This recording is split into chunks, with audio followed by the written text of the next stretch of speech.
caught my girlfriend hugging a man in the park through my drone lens. She said it was her brother, and she was telling the truth. But that's not where the betrayal ended. I'd only meant to test the new 4K drone I use for wedding shoots, gliding it over the emerald patchwork of Riverside Park at Blue Hour. The skyline was blushing in late summer light when the monitor framed a familiar auburn ponytail. Emma loved that sundress, the mustard yellow one spattered with tiny white asters, and I'd helped her fasten the silver watch on her wrist that very morning.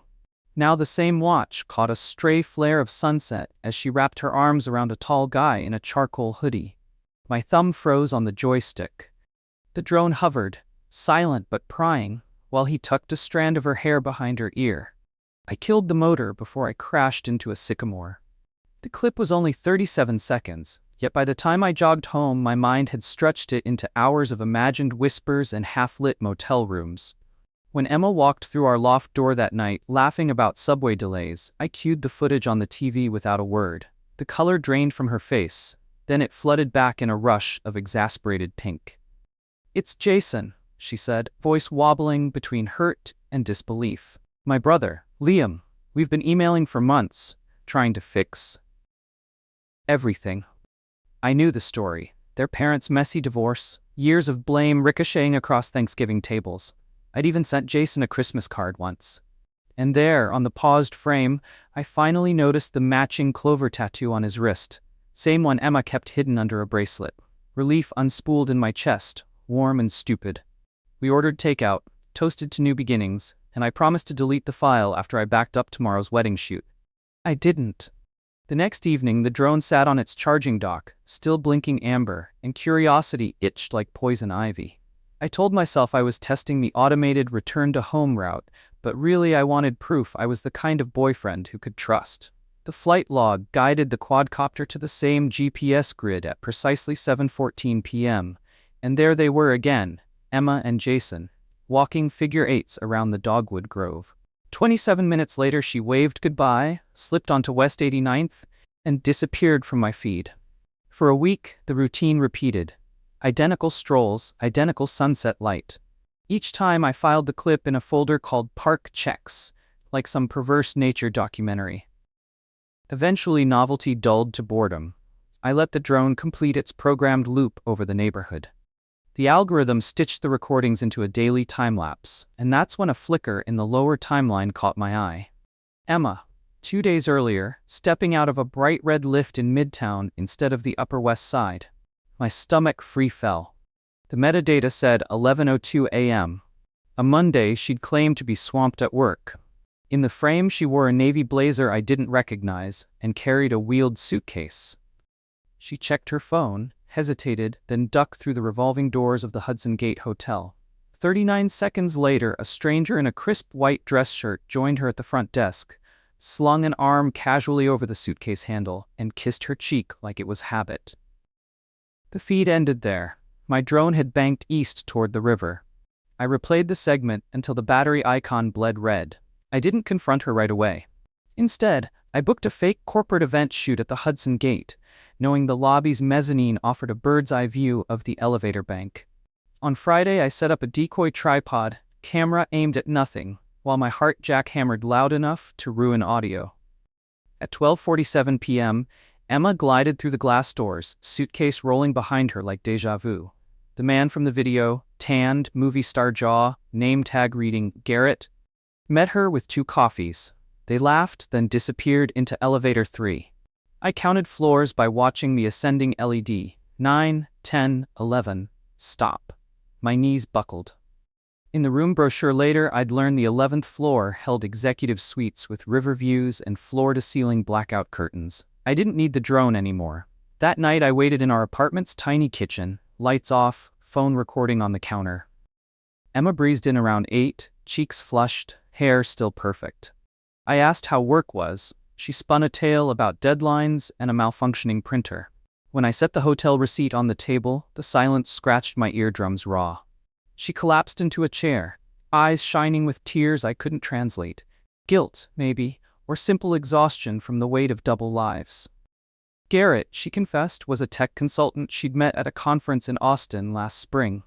What started as venting over overpriced cocktails evolved into monthly strategy sessions no HR memo would ever document. She insisted it was only physical, never emotional, as if the semantics mattered more than the knot tightening in my throat. I wanted to shout, to smash the wedding photos on our walls, but my voice came out paper thin. Why not just break up with me first? Her answer was a whisper. Because with you I had a future I wasn't ready to lose, and with him I had a present I wasn't ready to leave. The line was poetic enough to belong in one of my highlight reels, and it made me hate her a little less and hurt a lot more. I picked up my drone case, slung it over my shoulder like a backpack full of secrets, and walked out. On the stoop, I looked back through the window. Emma hunched over the kitchen table, tiny in the glow of her phone, typing what I suspected was a goodbye to Garrett. Or maybe, hello. I couldn't tell anymore, and I wasn't sure it mattered. What I did know was that tomorrow's sunrise would still paint the river gold. And my drone could still fly, just in a different direction. I woke up on Nate's lumpy futon in Greenpoint to the metallic rattle of the L train, my drone case propped like a guard dog against the wall. Nate slid me a mug of burnt coffee and tried to lighten the mood with Nick's highlights, but the TV's color bars felt too bright, too loud, like every pixel was accusing me of losing the plot of my own life. I'd texted Emma only once. I need time. Her reply, I understand, was unreadable. Work should have been a distraction. Instead, every vow I filmed at Saturday's rooftop wedding sounded hollow.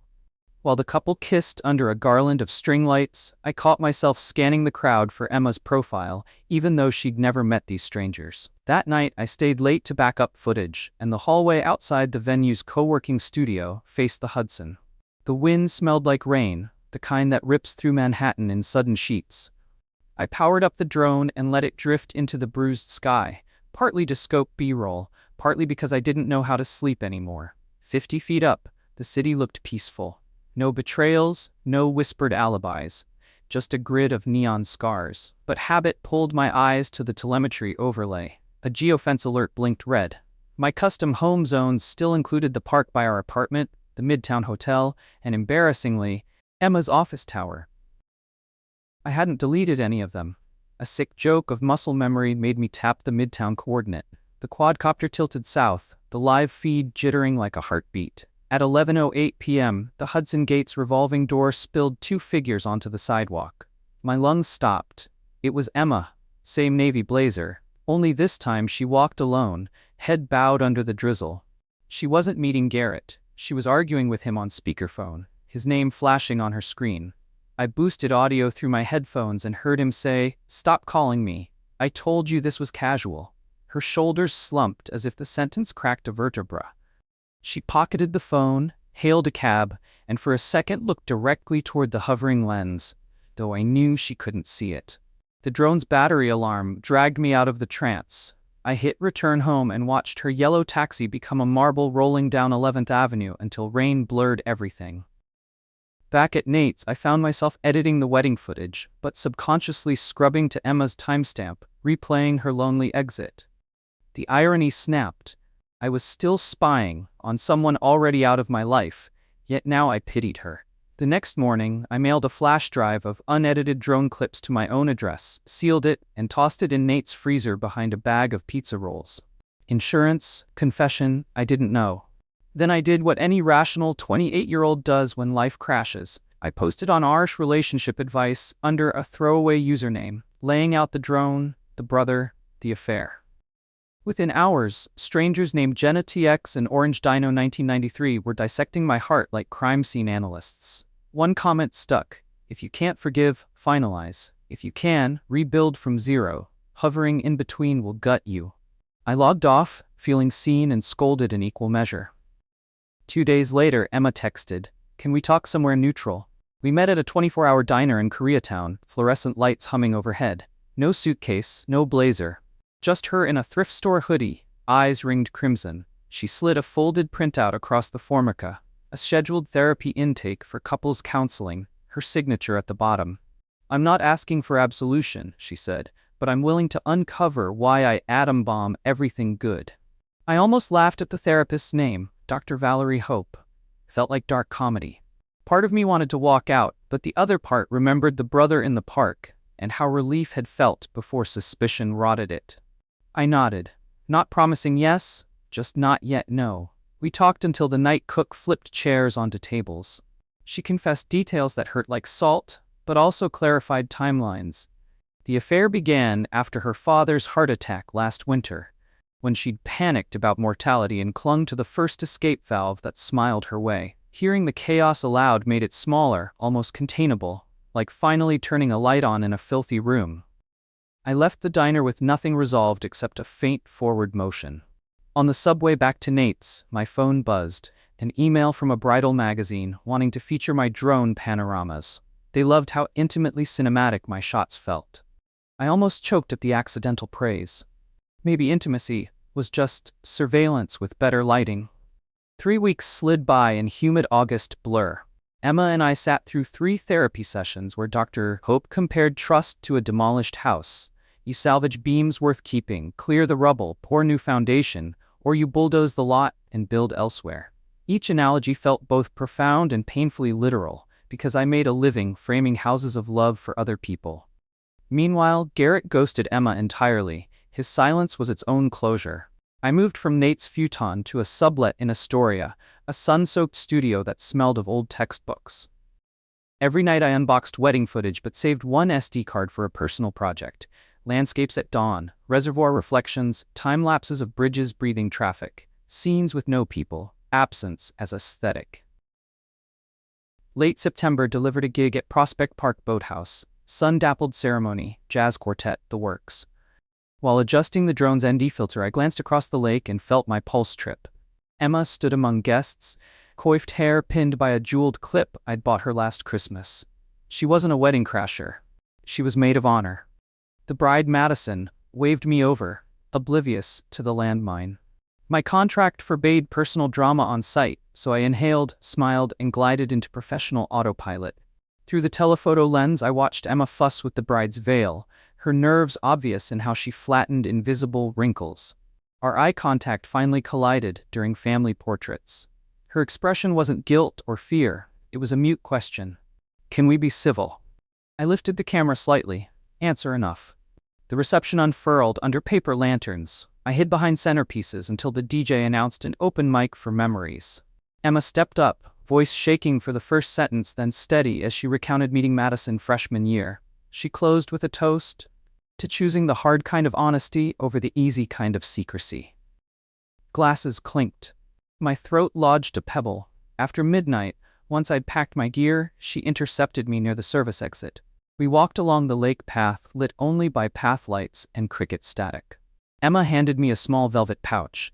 Inside lay the silver watch, the one from the drone clip. Its clasp broken, face cracked.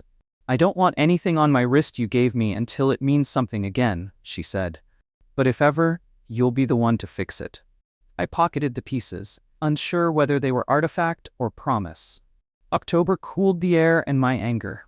Therapy shifted from post-mortem to blueprint. Boundaries, transparency, no-fly zones, both literal and emotional. Emma shared phone passwords. I disabled geofence triggers. The drone became just a tool again. On Halloween, we skipped parties and instead filmed kids trick-or-treating from a safe altitude, dropping mini candy parachutes. Legal. Barely. Their giggles were the first sound that made us laugh together since June. We're not a success story yet. I still sleep light, and Emma still flinches when my ringtone matches Garrett's area code. But 2 days ago, we signed a 6-month lease on a new apartment in Long Island City. Neutral ground, river view, 0 memories. The first thing I mounted wasn't the TV, it was a corkboard titled Flight Plans, blank except for a sticky note in Emma's handwriting. Only forward.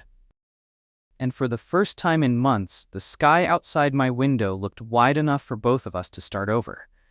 Even if we never fly in perfect formation again. December mornings on the East River arrive like a dimmer switch instead of a sunrise, the gray easing up by fractions until the skyline turns from silhouette to scaffolding.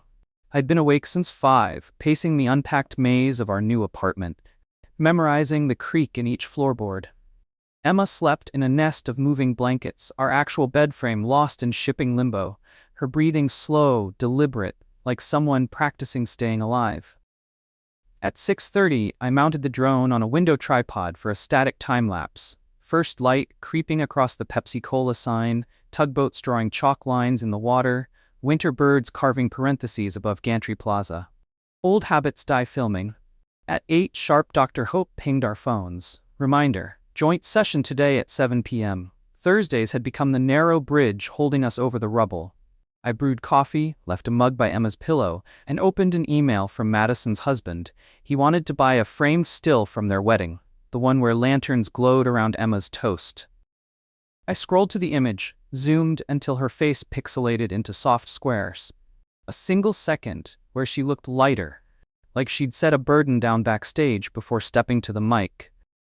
I wondered if I could ever hand that weight back to her in smaller, manageable pieces. Work called me to Jersey City for a corporate holiday gala, champagne pyramids and forced fun, so I boarded the ferry with 2 Pelican cases and a head full of rehearsed calm.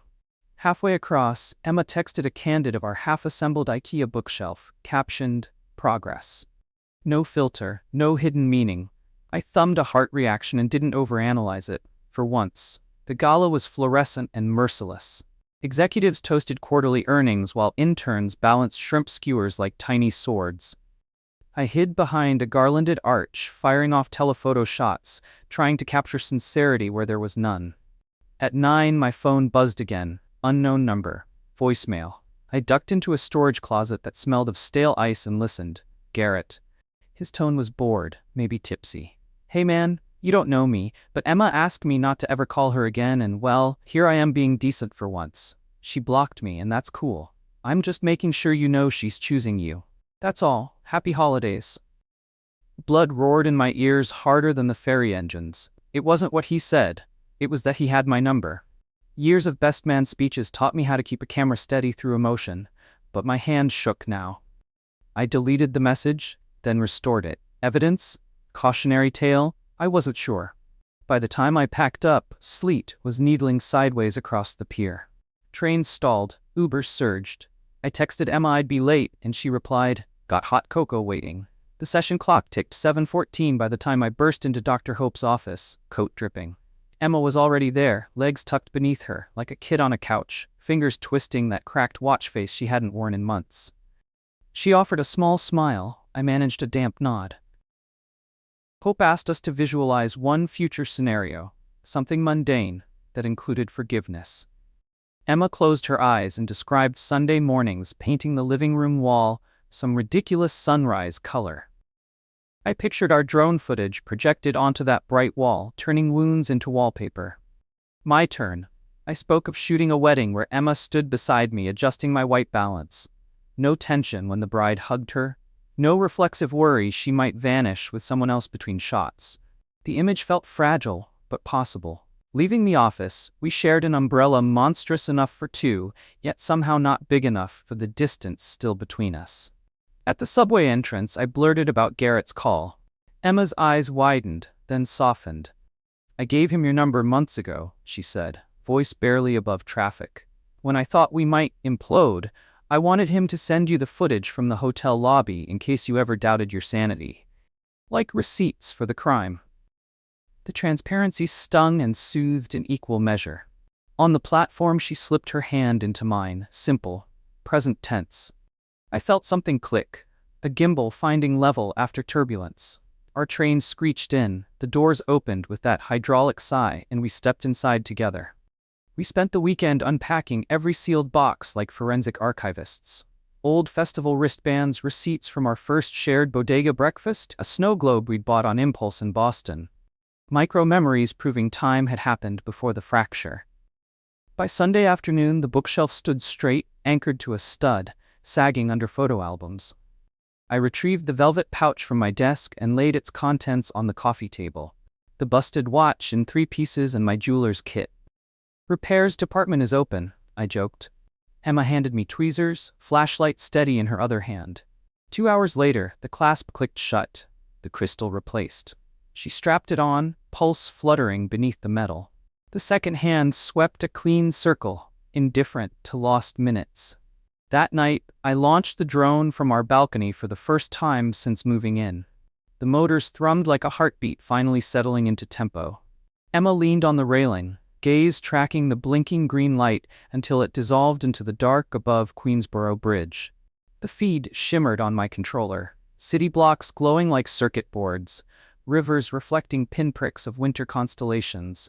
No geofences, no lurking coordinates, just wide-open telemetry. I toggled return to home, but didn't press it yet. Instead, I let the quadcopter hover, perfectly still, while Emma slid her arm around my waist and rested her head on my shoulder. The horizon pulsed with possibility, and for the first time since that mustard-yellow sundress, the sky felt like ours again.